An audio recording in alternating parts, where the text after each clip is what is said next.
Podcast Debates Esportivos, aqui no Sistema Sagres de Comunicação. Mais uma edição especial para você que sempre está nos acompanhando, ligado aqui na TV Sagres, no AM da Sagres 730 e através das nossas plataformas digitais. Estou aqui ao lado do Arthur Barcelos. Tudo bem, Arthur? Tudo certo, Charlie. Recentemente você fez aniversário, né, Arthur? Pois é. Quantos anos? 29. Nossa, 2 anos mais novo do que eu. Ah. Né? Uma hora eu empato com você. Né? Grande abraço ao Arthur, vai estar comigo aqui no podcast Debates Esportivos e também o presidente da Federação Goiana de Futebol, 63 anos, né? Não, 61, rapaz. 61, me dei, 61, né? 61 anos, Ronei de Freitas, né? De Tumbiara, Ronei? De Tumbiara, nascido lá nas barrancas do Paranaíba. De Tumbiara para o mundo, né? Ah, que isso. Né? Ronei Freitas, sem dúvida nenhuma. Muito prazer de estar aqui com vocês e uma alegria imensa de ter nascido em Tumbiara, de ser cidadão itumbiarense. Realmente é uma cidade que eu gosto muito e tenho um carinho muito especial. Mas depois do Dante é você, oi.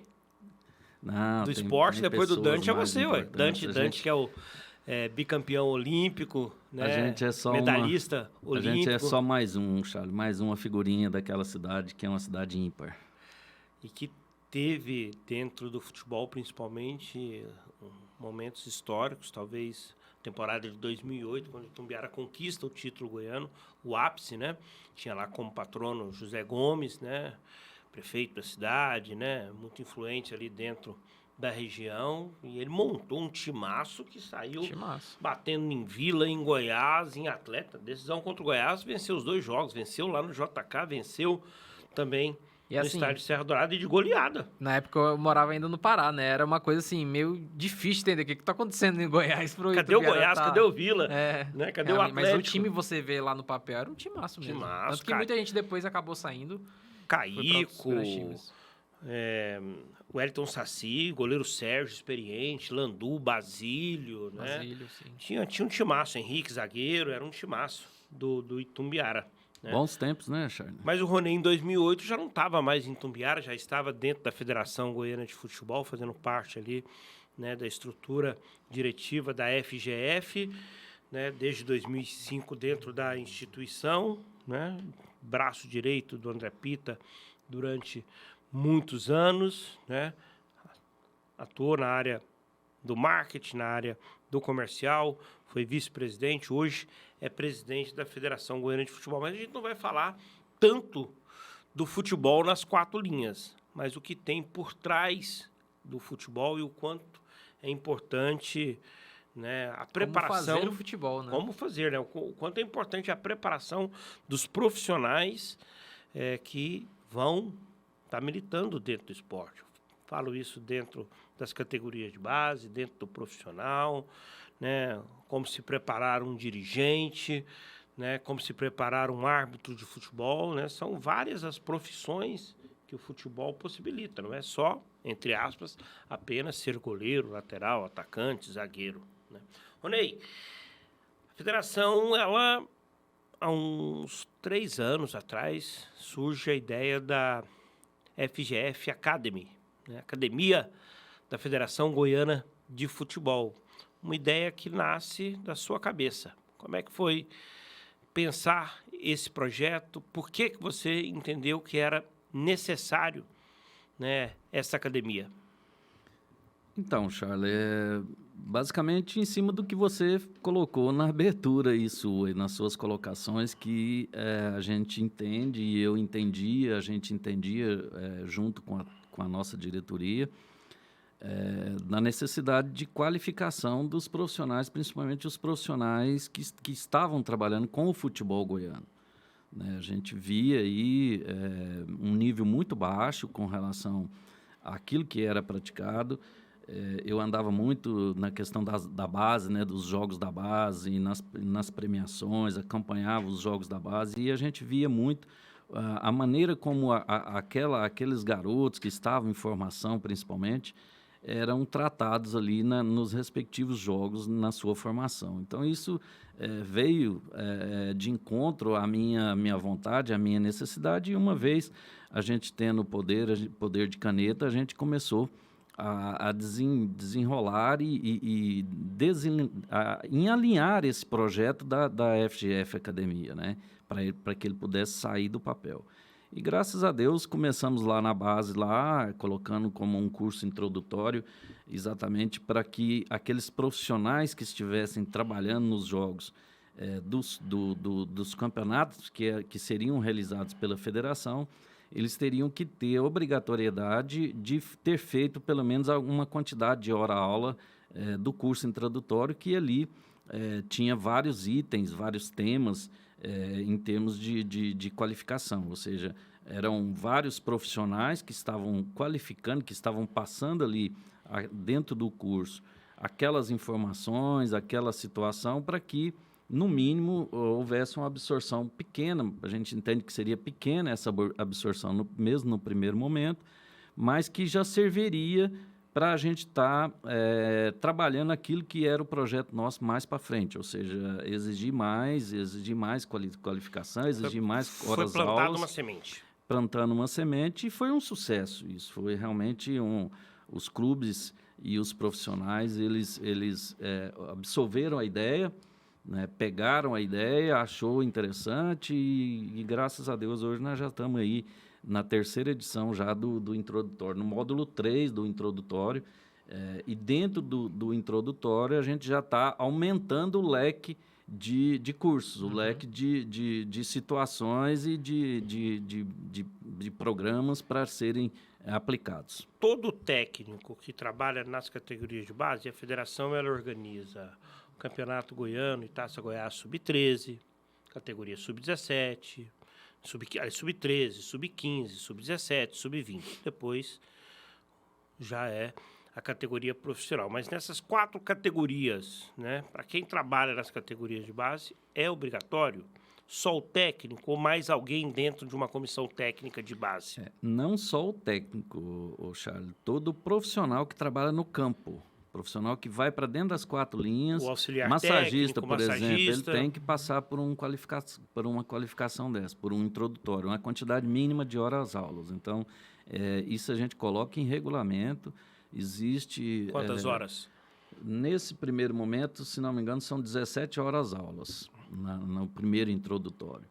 E a gente exige isso em regulamento, isso consta em regulamento, a fiscalização... O Charles é massagista. Se ele não tem um curso, ele não trabalha. Não trabalha e não vai entrar naquele boletim do jogo. Ele não vai poder participar daquele boletim. Na súmula eletrônica, ele não vai ter a qualificação. Isso vai ser verificado pelo árbitro através de um cartão de identificação que é fornecido após a conclusão.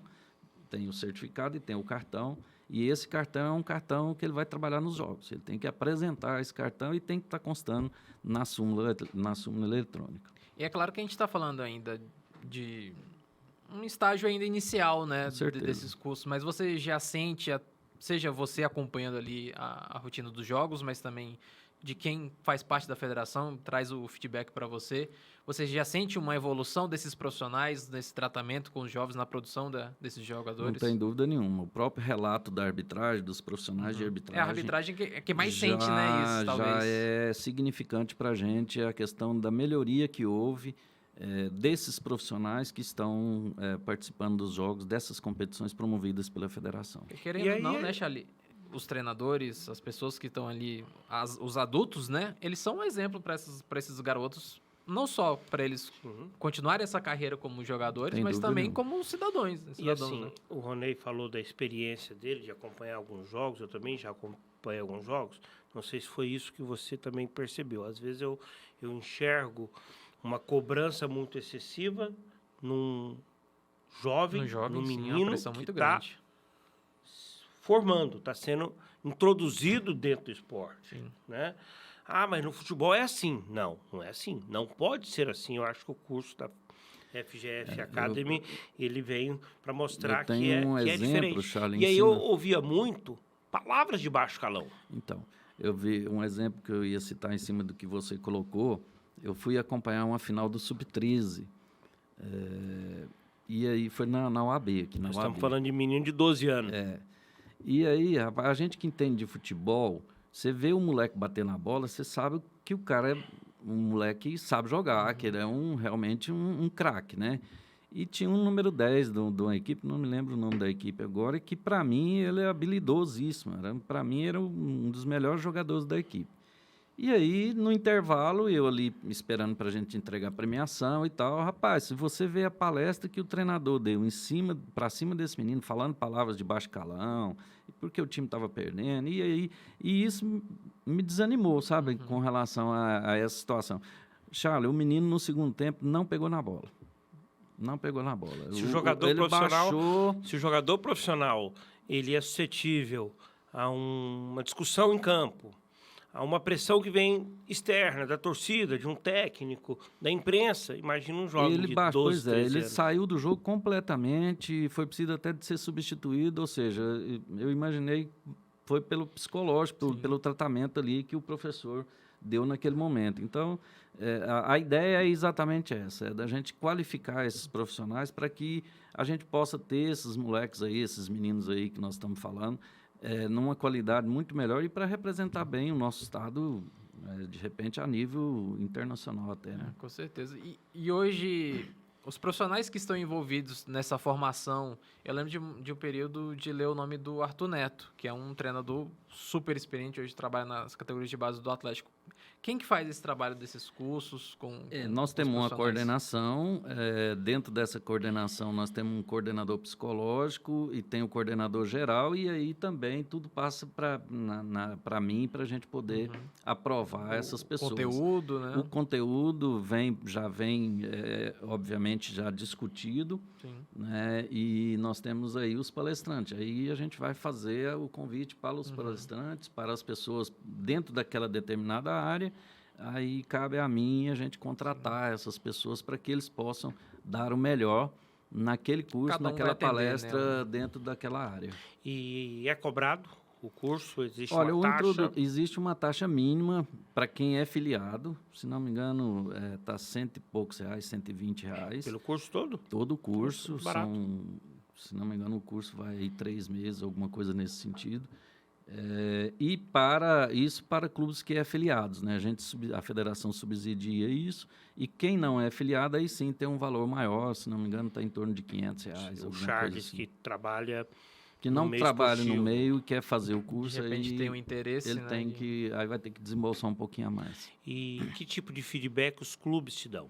Muito positivo, Charles. Tanto é que existe cobrança nos conselhos técnicos para a gente possa não parar com esse projeto e continuar com os módulos, né? Porque nós estamos no 3º módulo e aí a gente vai aumentando dentro de cada módulo, a gente vai aumentando a questão dos requisitos, ou seja, vamos criando ali situações. Nós falamos ali sobre a questão psicológica, então nós já vamos, no outro módulo, a gente não vai trabalhar nisso mais, vamos trabalhar com outro assunto. E aí nós vamos estar sempre aumentando essa carga horária. E assim, existe uma orientação que vem lá de cima já da FIFA, da CBF, já de trazer também, de trazer esse assunto, de profissionalizar mais a formação do futebol? Não, nesse caso uma iniciativa realmente, o projeto é da federação, não tem nenhuma... Por exemplo, até em relação a conteúdo, de repente, não tem, um conteúdo que vocês mesmos, por conta própria, elaboram. Exatamente. E a pergunta do Arthur é interessante, porque a CBF tem o seu curso para qualificação de profissionais, seja técnico, seja auxiliar, seja gestor. Existem, né, a CBF Academy, né? Normalmente os cursos são online ou em alguns momentos presenciais, em Teresópolis, no Rio de Janeiro, né?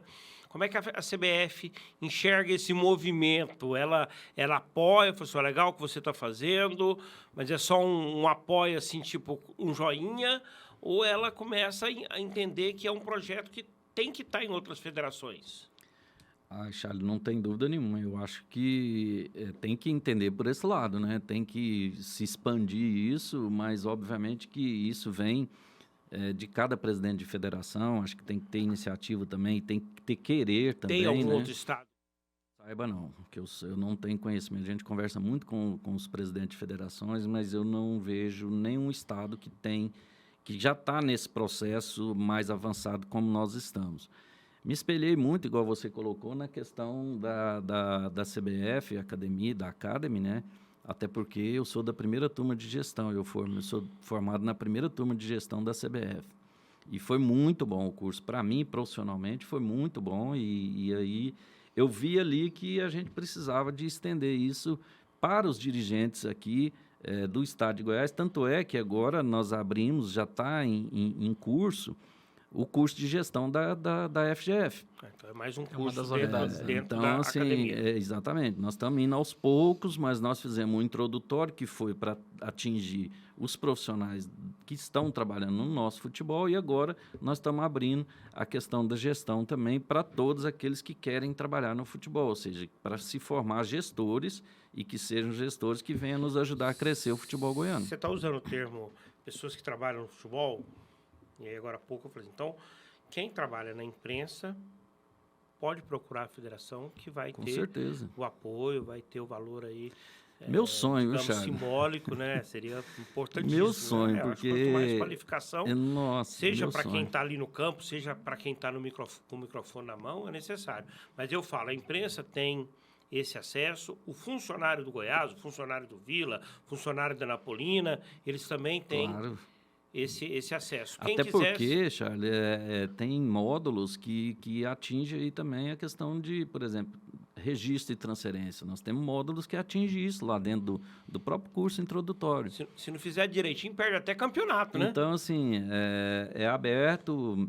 Logicamente que se for vindo indicado por clube filiado, nós temos aquela questão de subsidiar e se vir através de qualquer iniciativa, por exemplo, da imprensa, também nós podemos, até porque meu sonho é isso, é qualificar e tentar ajudar o pessoal da imprensa para que eles possam conhecer melhor de regras de futebol, por exemplo, que eu acho que é o grande câncer, o grande problema que nós temos hoje, que eu vejo o poder desse microfone aqui na mão de pessoas que, de repente, não conhecem nada de regras de futebol, que não conhecem nada de regras de arbitragem e se sentem na vontade de comentar uma determinada, de repente, situação de um árbitro ou aquilo que aconteceu no VAR, alguma coisa assim, sem propriedade nenhuma, sem conhecimento nenhum. O futebol, a gente fala que é o primeiro esporte do brasileiro, o garoto cresce ali jogando, mas às vezes não conhece realmente a fundo ali as gente teorias. Diz que o vôlei é o primeiro esporte do Brasil.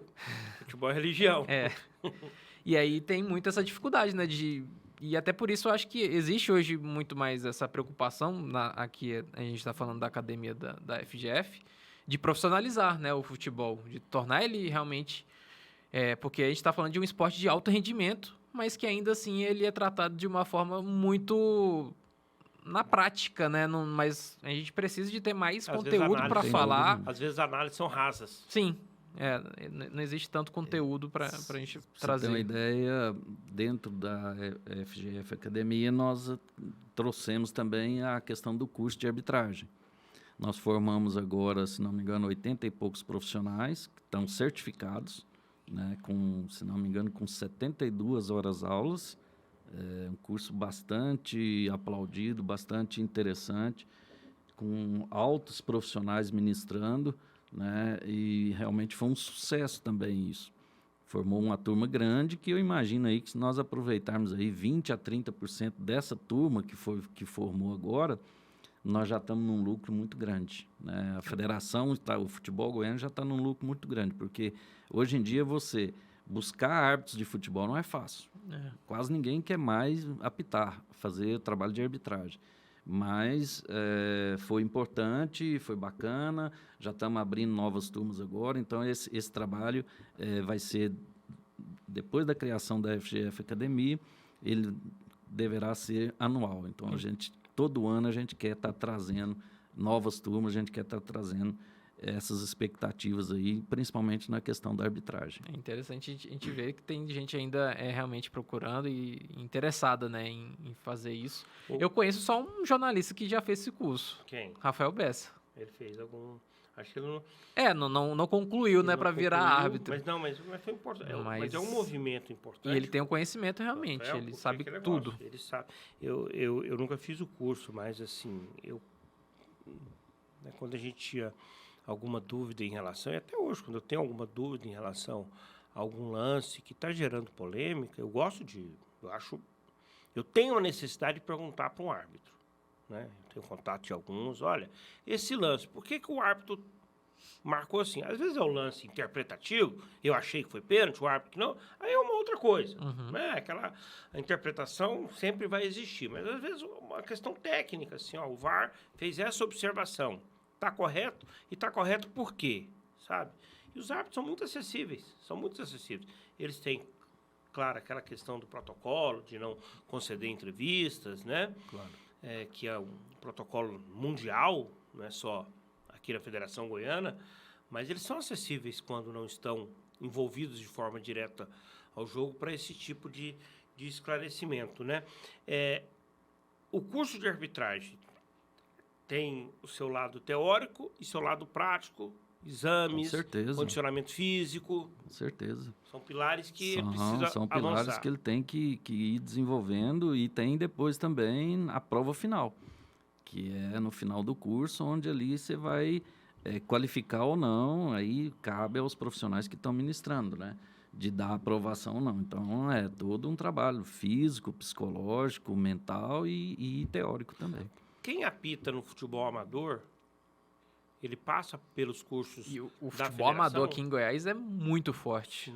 Nós temos várias Olha, ligas Charlie, aí no interior, né? eu Ligas não- que são filiadas à federação, Eu inclusive. não posso te dizer isso. O que eu posso te dizer é que eu tenho tentado qualificar. Qualificar é difícil porque vamos pegar uma liga lá de Tumbiara, por exemplo, né?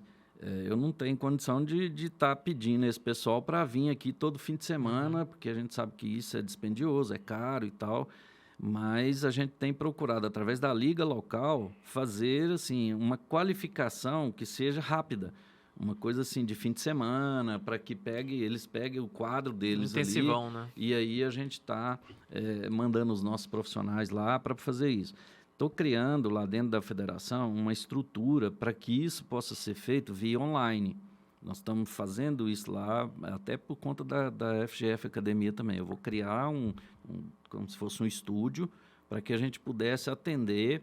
Hoje nós já temos uma plataforma muito boa, que atende uma quantidade muito grande de alunos simultaneamente, mas eu ainda quero montar uma estrutura para que a gente possa promover essas palestras online também com as nossas ligas do interior, para evitar que esses profissionais vão montar uma sala de aula lá e aí a gente vai ministrar por aqui.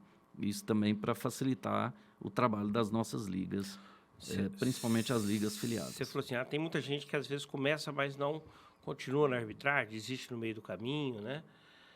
Porque assim, viver de arbitragem, eu acho que pouquíssimos profissionais no Brasil conseguem. Não é uma realidade muito... Vamos pegar aqui possível. na nossa realidade de Goiás. O Wilton consegue viver Sim. da arbitragem.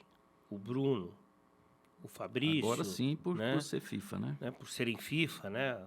O árbitro FIFA, ele recebe mais do que o árbitro que, digamos, entre aspas, só tem o escudo da CBF, só tem o escudo da Federação Goiana de Futebol. Os valores são maiores, eles têm competições internacionais. Né? Tem mais jogos para fazer também, né? Sim, são mais escalados. Né? Agora, a maioria tem outras profissões. Eu acho que o Wilton vive só do futebol, eu acho que ele está licenciado, ele é professor de educação física. Hoje ele está só por conta do do Bruno, futebol, conversando com ele é meio que... O Bruno... Ele tem uma vai atividade ele lá vai em se Bela Vista. organizando, né, dentro da parte educacional. Ele trabalha também na Secretaria de Educação. Né? O Fabrício, eu sei que é um bom professor de geografia, né? Mas que também tem que se equilibrar em relação a aulas, né? Escalas. Eles vão fazendo ali um malabarismo, mas são árbitros que conseguem entregar tudo o que a FIFA pede, né? Mas o restante não consegue. Eu lembro de um comentarista antigo nosso aqui, o Washington Luiz, que ele sempre usava um termo, né? Porque durante muito tempo, boa parte do quadro de arbitragem era ligado à polícia militar, né? Eram pessoas ligadas ao árbitro. A gente ainda tem alguns, Peguei né? alguns. A gente ainda tem alguns, né, que atuam, né? Existia uma proximidade entre a Federação Goiana e a Academia de Polícia. E aí falou assim, ele corre atrás de um bandido cedo e à noite ele está apitando. Né? Usou uma figura de linguagem para dizer que ele precisava ter duas profissões. Né? Isso é É um fator que inibe a pessoa continuar só apitando? Não tem dúvida nenhuma. Vou te dar um exemplo mais prático, que aí é amante do futebol. Apitava porque gostava, né? Não sei se você se lembra do Mauro Haas, eu acho. Mauro Haas, né? Eu estava chegando no futebol e ele era... Era bancário, né? Não, é médico, né? Era médico. E aí ele trabalhava com medicina e à noite tinha que apitar um jogo em Mineiros, por exemplo. Pegava seu carro e tinha que se dirigir para Mineiros. 6 horas de viagem para apitar um jogo. Então, com que preparação esse profissional ia chegar para esse jogo, né? Então, a gente entende essa discussão, é uma discussão grande sobre a profissionalização da arbitragem, né?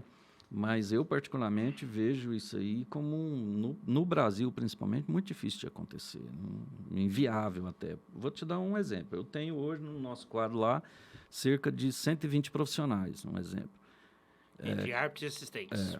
Como é que eu vou registrar a carteira de 120 profissionais para eles se tornarem profissionais de arbitragem? É humanamente impossível para mim, para a entidade. Financeiramente. Então, financeiramente falando, eu acho que é muito complicado isso.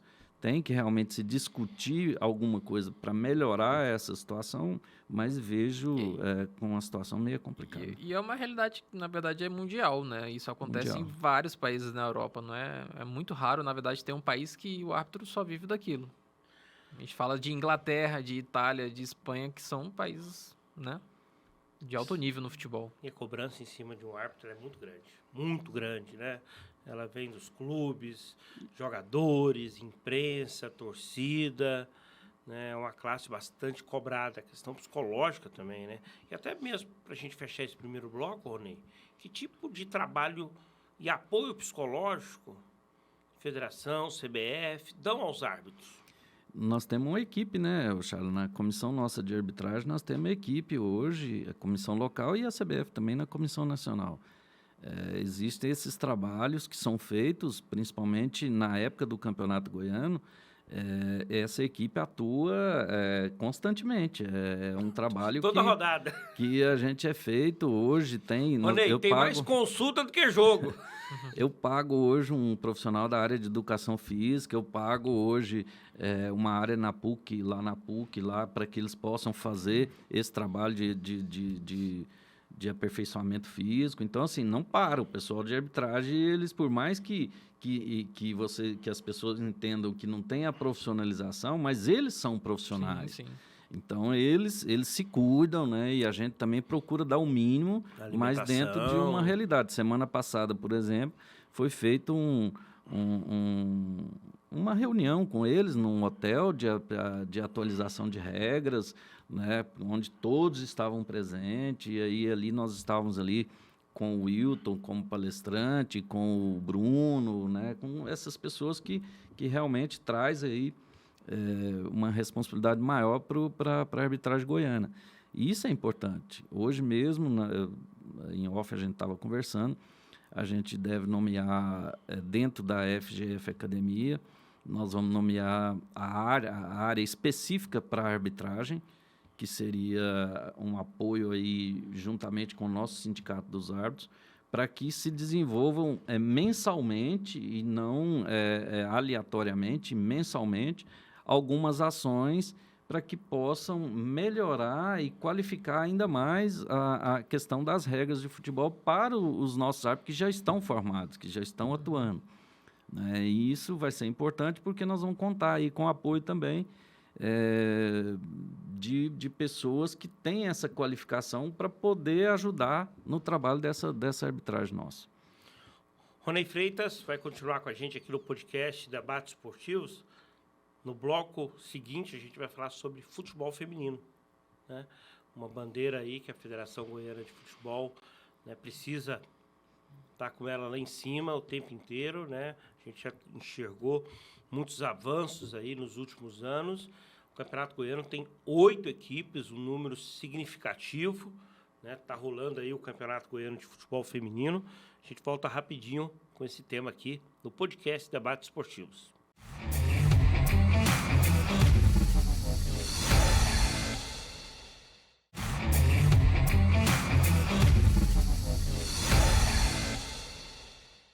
De volta com o podcast Debates Esportivos aqui no Sistema Sagres de Comunicação. Eu e meu companheiro Arthur Barcelos estamos recebendo aqui o presidente da Federação Goiana de Futebol. A gente está falando um pouquinho sobre a FGF Academy, né? Academia da Federação Goiana de Futebol, né? Um órgão que prepara os profissionais, né? Qualifica ainda mais os profissionais para estarem atuando dentro do futebol goiano, né? E, claro, consequentemente, o futebol brasileiro. E a gente, no bloco anterior, falou um pouquinho aqui sobre curso de arbitragem, curso de gestão, né? Um curso para as pessoas se prepararem ali dentro do universo dos dirigentes, né? E aí vai, né, tem várias ramificações esse curso de gestão, né? E também a preparação de profissionais para as categorias de base. Algum outro módulo, Ronei, além desses 3?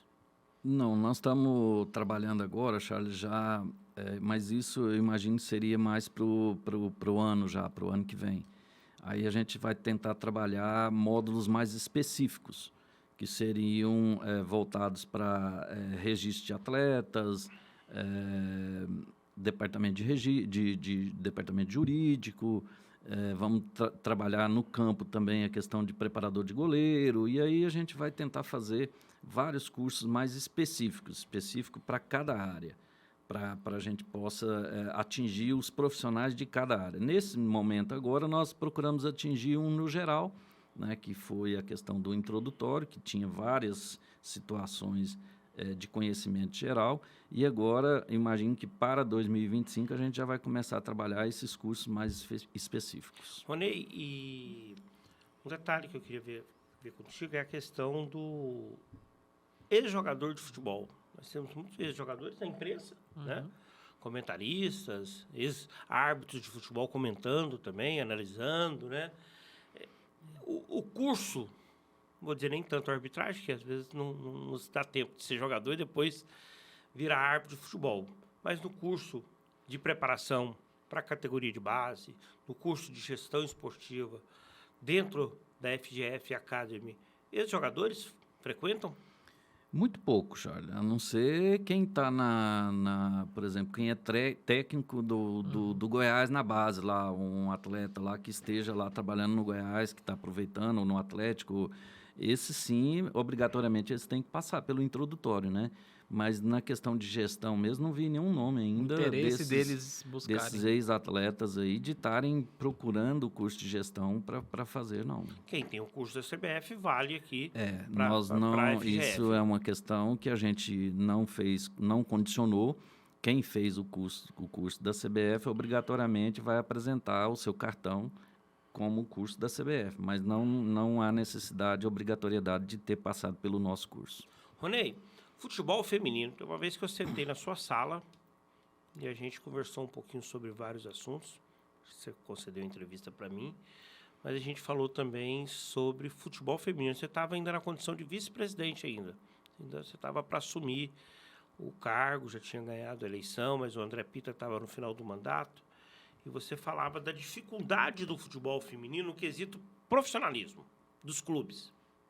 Tirando um ou outro que, né, com mais tempo dentro da área, aí a gente cita o Aliança, o Vila Nova, que já está há alguns anos dentro do futebol feminino, mas às vezes não existia assim, um profissionalismo, um comprometimento com normas e protocolos necessários para uma partida oficial, porque quando você tem um campeonato goiano de futebol feminino, esse campeonato é homologado pela federação e chancelado pela CBF, né? Então, precisa passar por alguns protocolos. O jogo, se está marcado para as 4, tem que começar às 4, todo mundo tem que estar com uniforme, né? Tem o árbitro, né? É preciso respeito, é preciso estrutura de estádio. Como é que está o cenário agora? Daquela conversa, quando você ainda era vice-presidente, para agora? Charles, não é fácil. Desculpa. Eu tenho, e eu me lembro muito bem dessa conversa que nós tivemos, era realmente um desafio que a gente tinha de tentar melhorar muito essa questão do futebol feminino, principalmente a aceitação do futebol feminino aqui nas nossas competições. Nós tínhamos aí no máximo 3, 4 equipes disputando um campeonato goiano, né? E isso realmente foi um desafio muito grande, mas a gente procurou, através de pesquisas, através de conversas, né, com dirigentes esportivos, saber o porquê disso, o que era a motivação maior pela falta de interesse para com o futebol feminino.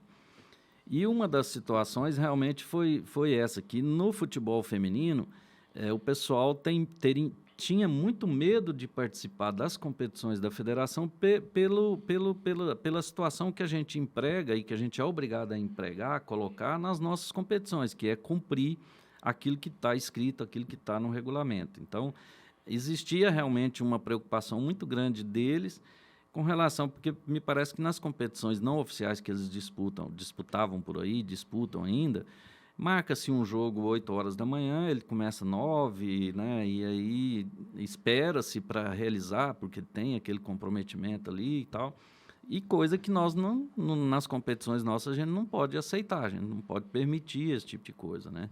O regulamento está ali, tem que cumprir. Então, isso era realmente um desafio, né? Mas conversando e trazendo esse pessoal para junto, procurando ajudar, eles tinham um receio muito grande também das taxas que eram praticadas, taxas de arbitragem, né? Comprometimento com o material esportivo, como você colocou, bolas, essas coisas todas. A gente conversando com esse pessoal, a gente conseguiu trazer esse pessoal para junto.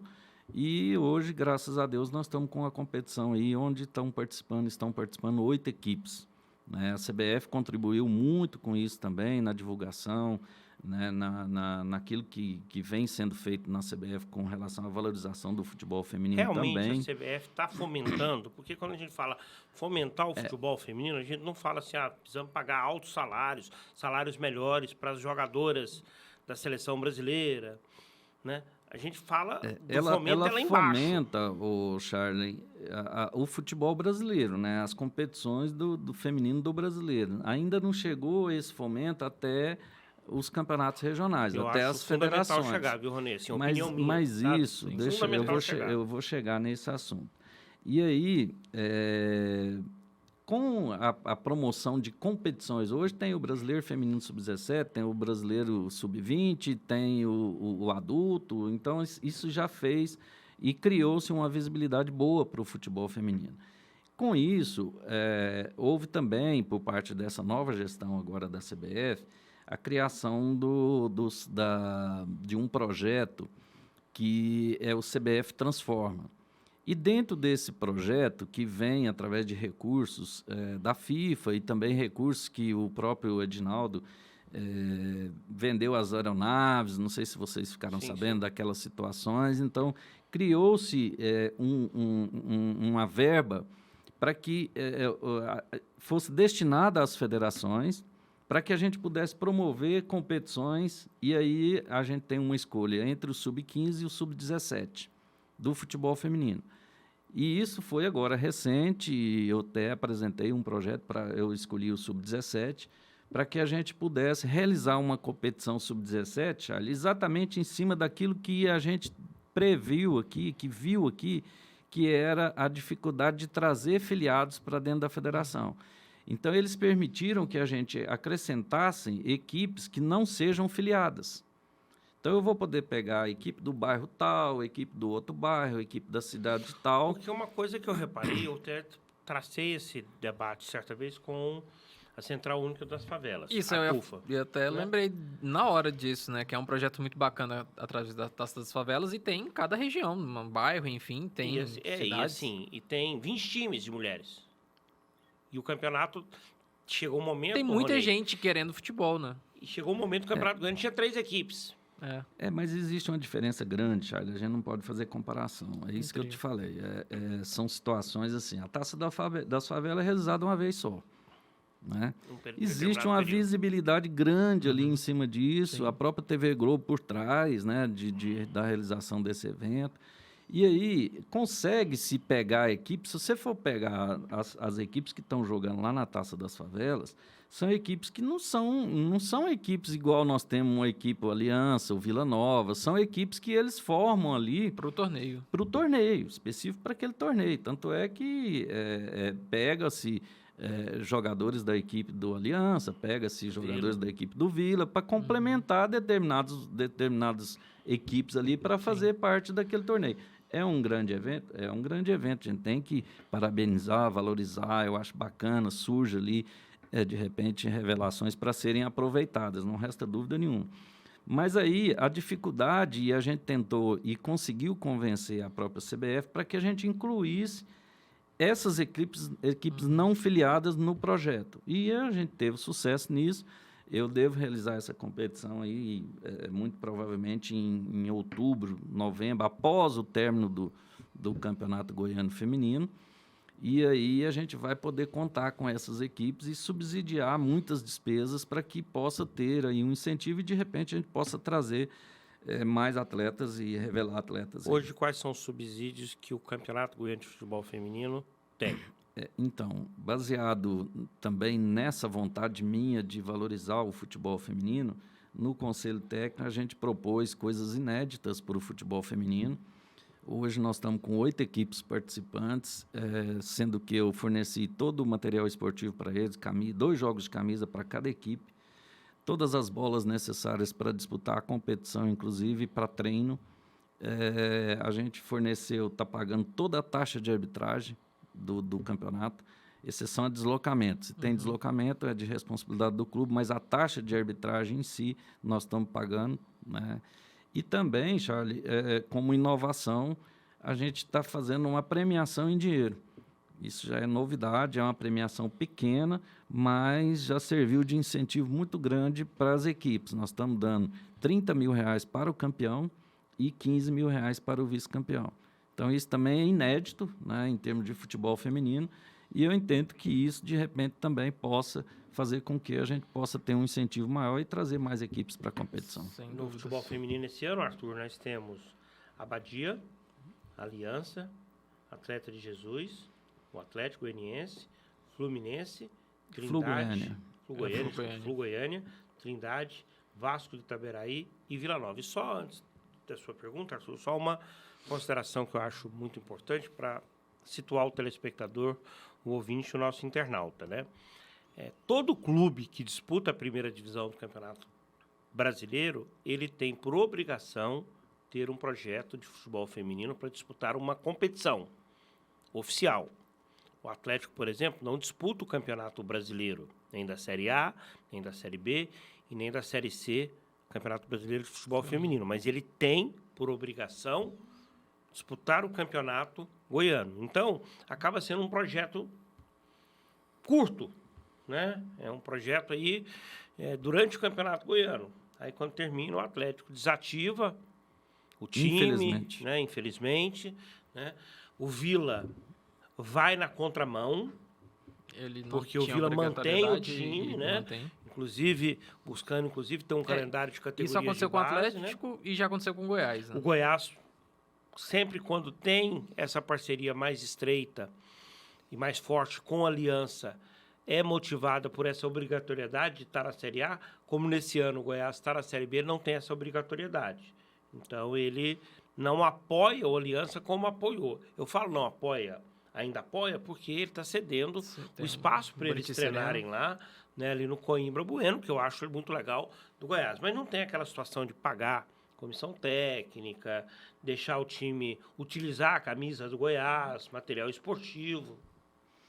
E eu acho agora, Charlie, que com essa questão da equipe nossa feminina nas Olimpíadas, essa participação, eu acho também que isso vai motivar muito as nossas equipes. E o Campeonato Mundial, a Copa do Mundo. Não tem dúvida. Né, em 2027. Isso. Os resultados, eles validam muito, incentivo, eles servem de incentivo, né, para as jovens, para elas terem a noção que aquilo ali é uma possibilidade real para elas, né? E quando você vê uma Copa do Mundo sendo realizada aqui no Brasil, de repente ela não vai participar dessa Copa, que é um caminho difícil para ela chegar ali. Mas ela vê um cenário de mudanças no futebol feminino, de talvez mais investimentos. que ela pode ter vai ter que vir os investimentos da própria CBF também, porque ela vai promover uma Copa do Mundo, né? Com certeza. É o que a gente falava do investimento regional, estadual, né? Sim. Para promover mais torneios. A Copa do Mundo de 2014 trouxe algum tipo de legado para estados como mesmo nós, que a gente não que tenha não jogos. estiveram de forma direta, tipo, não foram locais de treinamentos, não receberam jogos? Então, cara, eu até estou numa briga grande com relação a isso, porque nós temos um recurso parado lá na CBF, vindo da FIFA como legado, para os estados que não tiveram esse apoio financeiro, nem tiveram jogos Que é a maioria dos estados, né? Então, alguns já estão com seus centros de treinamentos prontos, e isso é muito importante para a gente, porque se a gente está com o centro de treinamento pronto aqui, nós estávamos atendendo aí crianças carentes, a gente estaria atendendo o futebol feminino, a gente estaria atendendo a base aí com estrutura, né? Mas, infelizmente, nós estamos com um problema burocrático com relação à área que nós conseguimos junto à prefeitura. Eu tenho um prazo aí de mais ou menos 1 ano somente. Se eu não conseguir apresentar essa área, nós vamos perder. O Estado de Goiás vai perder, infelizmente, vai perder essa situação de ter um centro de treinamento da CBF aqui no nosso estado. Estamos lutando muito, a gente tem uma briga muito grande com relação a isso, mas o que está pegando? É burocracia. Burocracia muito grande. Onde é essa área? É aqui por trás do Novo Mundo, aqui perto do Aldeia do Vale, por trás do Aldeia do Vale. Eu me esqueci o nome do bairro lá agora. É uma área que já está aprovada, já passou na Assembleia, a lei já foi aprovada lá, mas está, infelizmente, travada na prefeitura e nós estamos tentando aí destravar para a gente não perder ano eleitoral ainda, né? E é uma luta que eu vejo também. Por exemplo, a gente já falou sobre isso aqui no Debates do Aliança. O Aliança tem uma área que ele usa lá no Gentil Meireles. É um espaço feito ali junto com a prefeitura, né? Teve agora um apoio de vereadores, enfim. Mas é uma luta difícil. Essa aí é uma notícia boa, viu? Que nós conseguimos, semana passada, assinar a doação dessa área para o Aliança. É uma luta de 30 anos. Sim. E aí nós conseguimos, porque nós estamos buscando esse espaço nosso também, e aí no mesmo pacote nós colocamos o Aliança, né? Exatamente porque o futebol feminino. E aí a gente conseguiu já destravar o do Aliança, ele já assinou a doação, inclusive houve um comprometimento de apoio de alguns vereadores, né, de alguns políticos, já para que eles possam fazer o replantio, né, do gramado, e aí automaticamente para forçar a barra deles também, eu já prometi que se eles fizerem o replantio do gramado para o Aliança, eu vou perfurar o poço artesiano e vou doar o poço artesiano para o Aliança. Então, é uma notícia bacana também muito que tem aí para o futebol feminino. Porque a gente vê tanto investimento no futebol masculino profissional e falta isso, né? Tanto de empresários, mas também do poder público, de ter um olhar para a formação, né? Sim. Dessas jogadoras.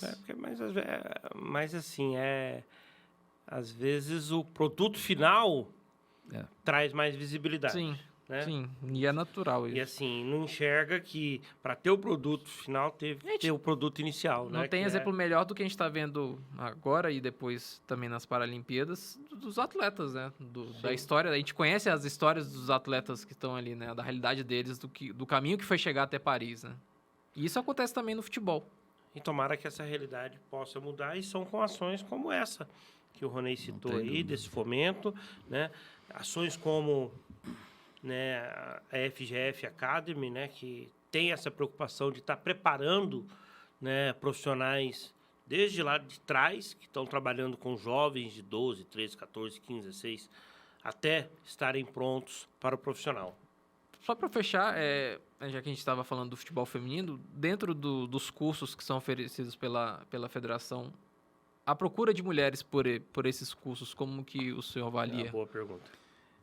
Eu tenho, inclusive, eu dei uma bolsa para uma conterrânea minha lá de Tumbiara que gostava de apitar. Eu tive informação que ela estava com dificuldade de translado, né, desse tipo de situação. E aí eu imediatamente autorizei para que eles pudessem dar um incentivo para ela, para exatamente fazer com que a gente tenha o feminino presente também na questão da arbitragem. Então, assim, a gente tem visto que as meninas estão procurando, sim. E essa menina, pela informação que eu tive, ela se formou e provavelmente já vai começar a trabalhar, porque a base nossa começa agora em agosto, né? Provavelmente já vai começar a trabalhar. Segunda parte da temporada. Exatamente, segunda parte. Ronei, muito obrigado por dizer sim ao nosso convite aqui, por estar presente aqui no Sistema Sagres de comunicação, né? Falar um pouquinho desse lado, digamos, de preparação de profissionais que estão atuando no futebol, que tem todo um cunho educacional. Afinal de contas, nós estamos falando de cursos, né, de profissionais mais preparados para estarem atuando aí na área do futebol.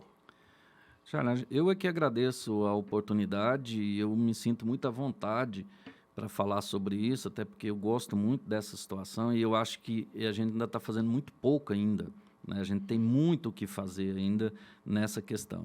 É um projeto embrionário, um projeto ainda que está engatilhando, mas com certeza eu vou trabalhar muito para que ele possa crescer e continuar crescendo. Já cresceu muito e com certeza com essa divulgação, com esse apoio que nós estamos tendo, nós vamos ter aí muitos profissionais formados, principalmente dentro desse trabalho que está sendo desenvolvido. Obrigado, Ronei Freitas, e obrigado, Arthur Barcelos. Valeu, Charlie. Um abraço a todos, um abraço a você que nos acompanhou aqui em mais uma edição do podcast Debates Esportivos.